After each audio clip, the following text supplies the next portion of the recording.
Serra Pelada was a large gold mine in Brazil.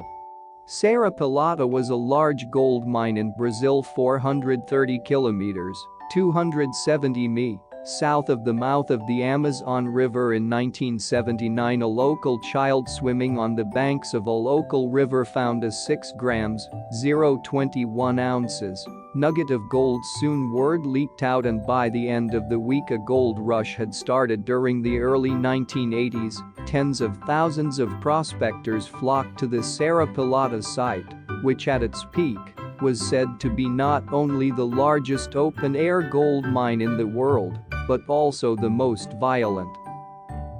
During the early 1980s, tens of thousands of prospectors flocked to the Serra Pelada site. At first, the only way to get to the remote site was by plane or foot. Miners would often pay exorbitant prices to have taxis drive them from the nearest town to the end of a dirt track. From there, they would walk the remaining distance, some 15 kilometers (93 mi), to the site. Huge nuggets were quickly discovered, the biggest weighing nearly 6.8 kilograms (15 pounds), $108,000 at the 1980 market price, now $310,173 in 2016. Because they work in mud, the gold diggers were called mud hogs.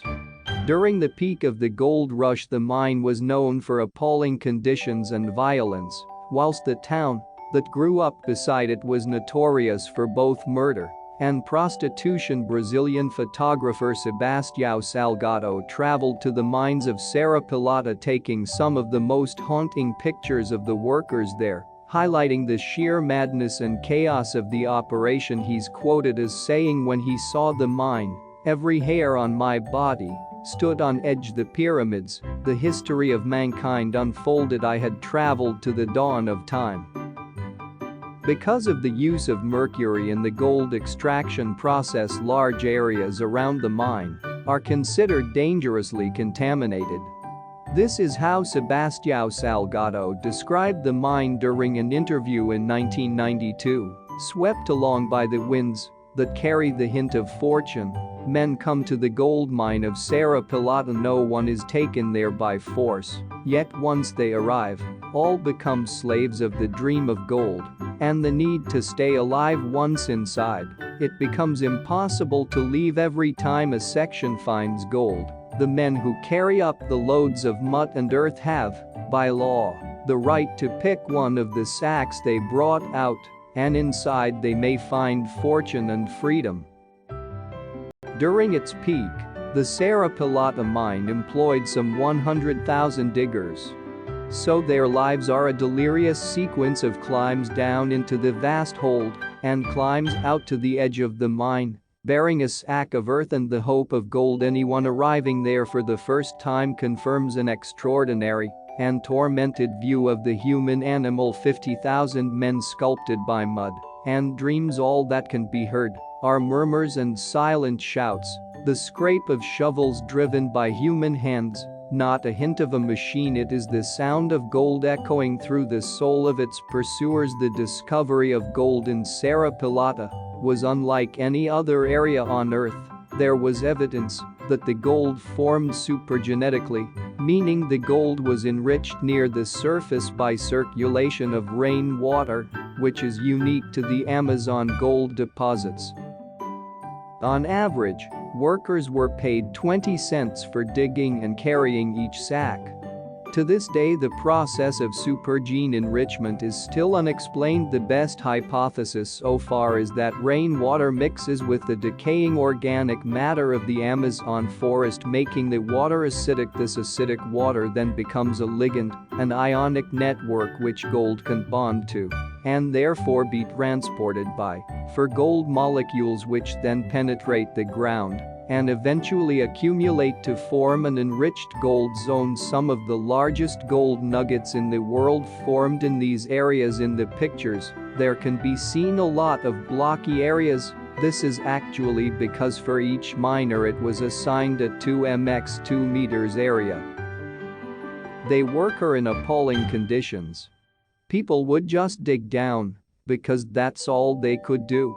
This became a safety hazard because they didn't know if the person who was assigned the 2 meters lot next to them was still alive and digging down on their area. If they weren't digging, then all the block around them would go deeper and deeper until that person's block became structurally unsafe and would collapse, killing workers it collapsed on during its peak.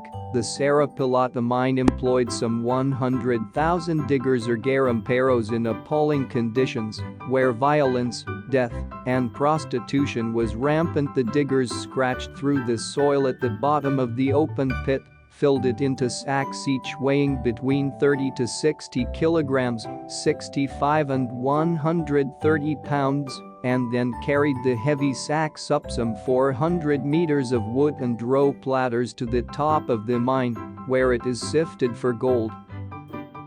3 months after the gold's discovery, the Brazilian military took over operations to prevent exploitation of the workers.